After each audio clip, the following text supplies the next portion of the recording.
మొన్నటికి మొన్న పెహల్గాంలో జరిగిన ఉగ్రదాడి ఎలాంటి విషాదాన్ని మిగిల్చిందో చూశాం. ఆ దాడిని ఇండియా మర్చిపోనే లేదు. అంతలోనే మరో ఉగ్రదాడి. ఈసారి ఏకంగా దేశ రాజధాని ఢిల్లీలోనే బాంబు పేలుడు సంభవించడం అందరినీ ఆ షాక్కి గురిచేసింది. పెహల్గాం టెర్రర్ అటాక్ తర్వాత మన దేశంలో ఎప్పుడు ఉగ్రదాడి జరిగినా దానిని దేశంపై దాడిగానే చూస్తామని అప్పుడు కేంద్రం ప్రకటించింది. మరి ఇప్పుడు ప్రధాని మోదీ ఏం చేయబోతున్నారు? ఢిల్లీలో జరిగిన బ్లాస్ట్కి మించిన ప్రతీకారం ఉంటుందా? ఈ దాడి వెనుక పాక్ ఉగ్ర సంస్థలు ఉన్నట్లు తేలితే మరో భారీ స్ట్రైక్ చూస్తామా? మొన్న పెహల్గాం, ఇప్పుడు ఢిల్లీ.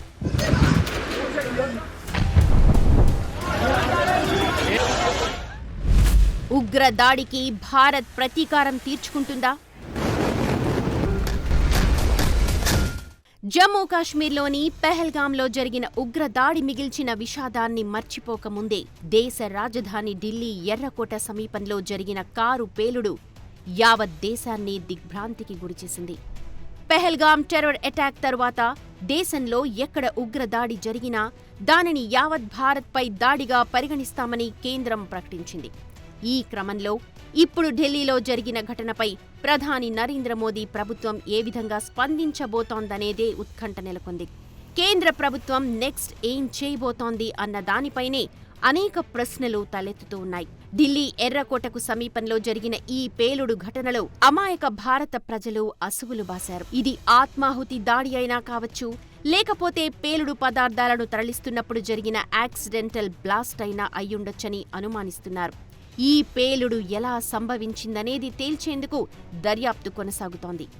ఈ పేలుడుకు ఫరీదాబాద్ టెర్రర్ మాడ్యూల్తో సంబంధం ఉన్నట్లు అధికారులు గుర్తించారు. పేలుడుకు గురైన కారులో ఉన్న వ్యక్తి డాక్టర్ మహమ్మద్ ఉమర్గా గుర్తించారు. ఇతను ఫరీదాబాద్ మాడ్యూల్లో ఉగ్రవాది అని నిఘా వర్గాలు తేల్చాయి.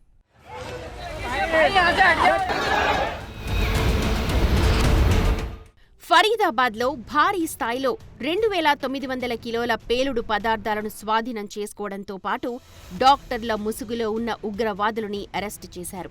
ఈ వార్త దేశవ్యాప్తంగా వైరల్ కావడంతో తాను కూడా పట్టుబడతాను అన్న భయంతోనే టెర్రరిస్ట్ ఉమర్ ఈ దాడికి పాల్పడ్డం కానీ, లేక తన దగ్గరున్న పేలుడు పదార్థాలను మరో చోటికి తరలించేందుకు చేసిన ప్రయత్నం వల్ల కానీ ఈ ఘటన జరిగి ఉండొచ్చు అన్న అనుమానాలు ఉన్నాయి.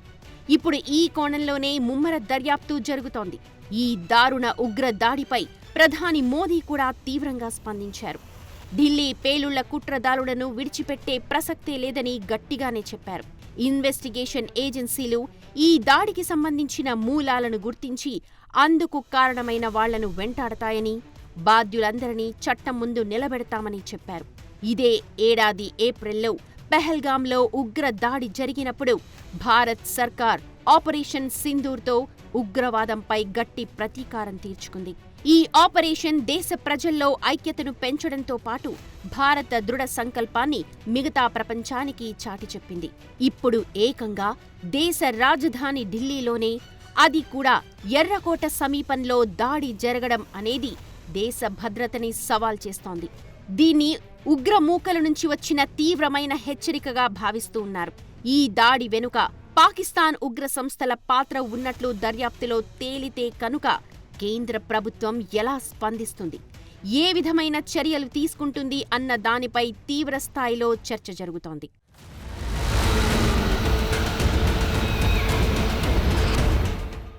2016లో ఉరి టెర్రర్ అటాక్, 2019లో పుల్వామా అటాక్ తర్వాత Bharat surgical strikes, Balakot air strikes ద్వారా గట్టి ప్రతీకారం తీర్చుకుంది. ఈ ఏడాది జరిగిన పెహల్గాం అటాక్ తర్వాత భారత్ ఆపరేషన్ సింధూర్తో పాకిస్తాన్లోని కీలక ఉగ్ర స్థావరాలన్నిటినీ ఎయిర్ స్ట్రైక్స్తో ధ్వంసం చేసింది. సుమారు 100 మంది వరకు ఉగ్రవాదులను మట్టుబెట్టినట్లు ప్రకటించారు. ఆ తర్వాత 2 దేశాల మధ్య తీవ్ర ఉద్రిక్త పరిస్థితులు తలెత్తాయి. అవి యుద్ధం వరకు దారితీశాయి. ఇంత జరిగిన తరువాత కూడా ఉగ్ర మూకలకు బుద్ధి రాలేదు. భారత్లో అలజడి సృష్టించేందుకు, ఉగ్ర దాడులతో భారత్లో అశాంతి రేపేందుకు ప్రయత్నిస్తూ ఉన్నాయి. అందులో భాగంగానే ఇక్కడున్న వారిని తమ వైపు ఆకర్షించుకుంటూ రాడికలైజేషన్ చేస్తున్నాయి. ఈ క్రమంలోనే ఢిల్లీలో కారు బాంబ్ బ్లాస్ట్ జరిగింది. ఇప్పుడు కూడా పాకిస్తాన్ గడ్డపై ఉన్న ఉగ్ర స్థావరాలపై భారత్ మరో భారీ స్ట్రైక్ చేసే అవకాశం ఉందన్న టాక్ వినిపిస్తోంది. దేశంపై దాడి అంటే కేవలం కశ్మీర్లో మాత్రమే కాదు, దేశ రాజధానిలో జరిగిన ఈ దాడికి మించిన ప్రతీకారముండే అవకాశం ఉందన్న చర్చ జరుగుతోంది.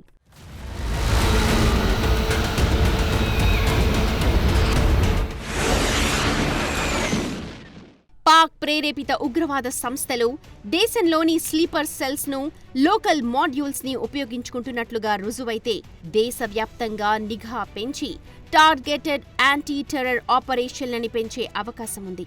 ఇందులో ఫరీదాబాద్ మాడ్యూల్ ని గుర్తించడమే తొలి అడుగు. అంతేకాదు, పాకిస్తాన్ని అంతర్జాతీయ వేదికలపై మరోసారి ఏకాకిని చేసి ఉగ్రవాదానికి వ్యతిరేకంగా కఠిన చర్యలు తీసుకోవాలని అంతర్జాతీయంగా ఒత్తిడి పెంచొచ్చు. బాంబు పేలుడు తరువాత, పెహల్గాం తరువాత ఢిల్లీలోనూ అంతర్గత భద్రతపై అనేక ప్రశ్నలు లేవనెత్తుతూ ఉన్నాయి. దేశ సరిహద్దులతో పాటు ముఖ్యంగా జమ్మూ కశ్మీర్ ప్రాంతంలో భద్రతా బలగాల మోహరింపు, నిఘా వ్యవస్థలను మరింత బలోపేతం చేసే అవకాశముంది. ప్రస్తుతానికి ఢిల్లీ బ్లాస్ట్ కి సంబంధించిన దర్యాప్తు ప్రాథమిక దశలోనే ఉంది. అయితే దేశ రాజధానిపై జరిగిన ఈ దాడిని ప్రభుత్వం ఏమాత్రం తేలిగ్గా తీసుకోలేదు అన్న చర్చ నడుస్తోంది. ప్రధాని మోదీ హెచ్చరికల ప్రకారం ఈ దాడి వెనుక ఎంతటి ఉగ్ర సంస్థ ఉన్నా ప్రతీకారం తీవ్రంగా, కౌంటర్ అటాక్ స్పష్టంగా ఉండే అవకాశముంది. ఈసారి చేపట్టబోయే ఆపరేషన్ ఇండియాలోని ప్రతి పౌరుడికి భద్రతపై భరోసానిచ్చే విధంగా ఉండాలి అని జనం కోరుతున్నారు.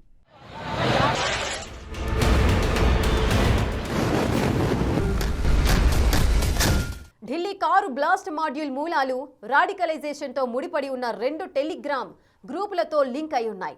ఇండియా అంతటా లాజిస్టిక్స్, పేలుడు పదార్థాలను సమన్వయం చేయడంలో ఈ టెర్రరిస్ట్ డాక్టర్లే కీలక పాత్ర పోషించారు. అయితే ఈ ఉగ్రదాడి వెనుక జైషే మహమ్మద్ ఫౌండర్ మసూద్ అజార్ ఉండొచ్చనే అనుమానం బలపడుతోంది. ముంబై, పార్లమెంట్, పఠాన్కోట్, పుల్వామా దాడుల వెనుక ఉన్న మసూదే ఇప్పుడు ఢిల్లీ బ్లాస్ట్ వెనుక కూడా ఉన్నాడనే చర్చ జరుగుతోంది. అదే నిజమైతే భారత్ మరో సింధూర్ లాంటి ఆపరేషన్తో గట్టి బుద్ధి చెబుతుందా?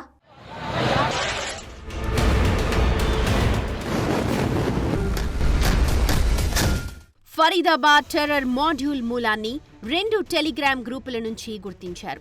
ఫర్జాన్ దనే దారుల్ ఉలూమ్, ఉమర్ బిన్ ఖతాబ్ అనే ఈ 2 గ్రూపులు పాకిస్తాన్కు చెందిన జైషే మహమ్మద్ టెర్రరిస్టులు నడుపుతున్నారు. డాక్టర్లను తీవ్రవాదం వైపు ఆకర్షించడంలో ఈ గ్రూపులే కీలక పాత్ర పోషించాయని భావిస్తున్నారు.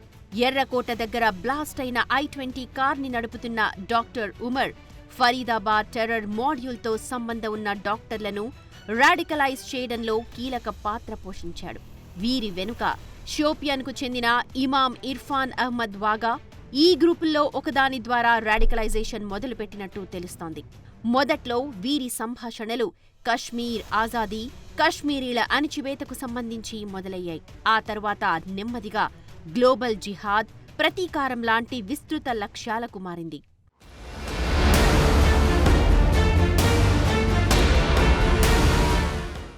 ఈ టెలిగ్రామ్ గ్రూప్ నిర్వాహకులు విదేశాలకు వెళ్లినప్పుడు కొందరు సభ్యులను కలిశారని దర్యాప్తు అధికారులు అనుమానిస్తున్నారు.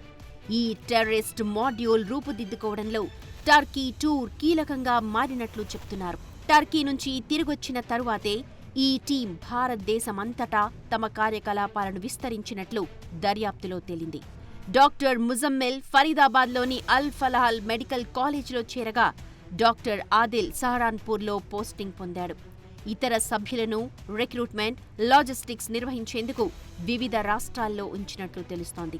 మాడ్యూల్ సభ్యులతో సంబంధాలు కొనసాగించిన ప్రతి ఒక్కరిని ఇన్వెస్టిగేషన్ ఏజెన్సీలు ఇప్పుడు గుర్తించే పనిలో ఉన్నాయి. Doctor Umar, doctor Muzammil, doctor షాహీన్తో కలిసి దాదాపు 10 మంది సభ్యులు ఈ టెర్రర్ లాజిస్టిక్ నెట్వర్క్లో భాగంగా ఉన్నారు. వీరిలో 5-6 డాక్టర్లే ఉన్నట్లు భద్రతా దళాలు తెలిపాయి.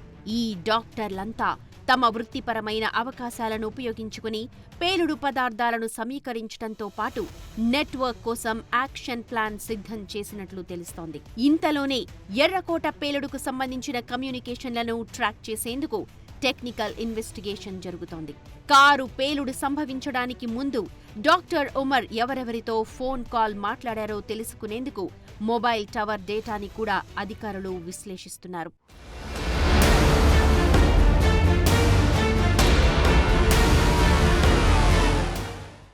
ఫరీదాబాద్ ఉగ్ర కుట్రలో భాగస్వామి అయిన డాక్టర్ షాహీన్ వెనుక ఏకంగా జైషే మహ్మద్ నెట్వర్క్ ఉన్నట్లు తెలుస్తోంది.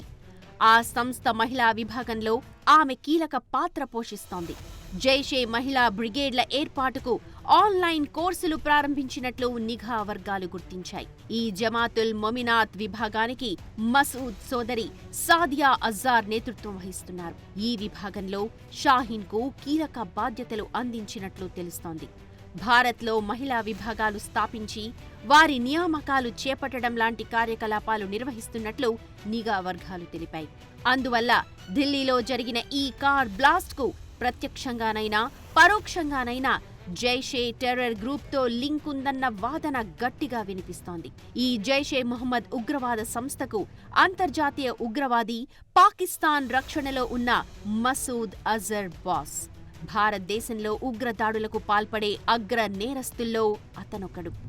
ఢిల్లీ నడిబొడ్డున జరిగిన పేలుడు తర్వాత మరోసారి అందరి దృష్టి మసూద్ అజర్ మీదకే మళ్లింది. ముంబై పేలుళ్ల దాడుల నుంచి ఢిల్లీ కార్ బ్లాస్ట్ దాకా అతను పాక్ ఐఎస్ఐ నిధులు సమకూర్చే టెర్రర్ మాడ్యూల్లో కీలక సూత్రధారి ఇతనే.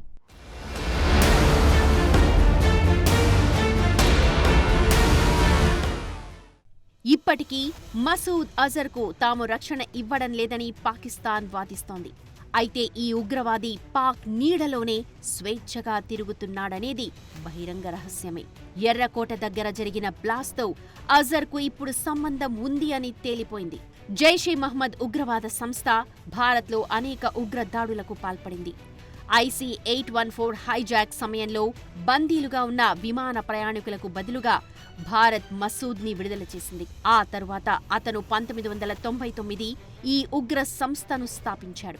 2001లో భారత పార్లమెంటుపై దాడి, 2008 ముంబై దాడులు, 2016 పఠాన్కోట్ ఎయిర్ బేస్ పై దాడి, 2019 పుల్వామా దాడిలో మసూద్ హస్తముంది. ఇప్పుడు ఢిల్లీ పేలుడు వెనక కూడా అతని పేరే వినిపిస్తోంది.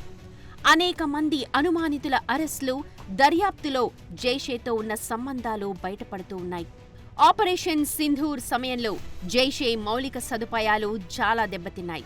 బహవల్పూర్లోని ఉగ్ర స్థావరంపై జరిగిన దాడిలో అజర్ కుటుంబ సభ్యులు కూడా మరణించారు. కానీ అజర్ ప్రాణాలతో బయటపడ్డాడు. ఇప్పటికే మసూద్ అజర్ భారత్లో ఉగ్రదాడులు కొనసాగిస్తానని ప్రతిజ్ఞ చేశాడు. జమ్మూ కాశ్మీర్లో దాడులు ముమ్మరం చేస్తానని ప్రకటించాడు. ఈ క్రమంలో ఢిల్లీ నడిబొడ్డున జైషే ఉగ్ర సంస్థతో లింకులున్న వ్యక్తి కార్ బ్లాస్ట్ అవడం అనేక అనుమానాలకు తావిస్తోంది. ఈ ఉగ్ర దాడిపై భారత్ సర్కార్, ప్రధాని మోదీ ఎలాంటి నిర్ణయం తీసుకోబోతున్నారు అనేది ఆసక్తిగా మారింది.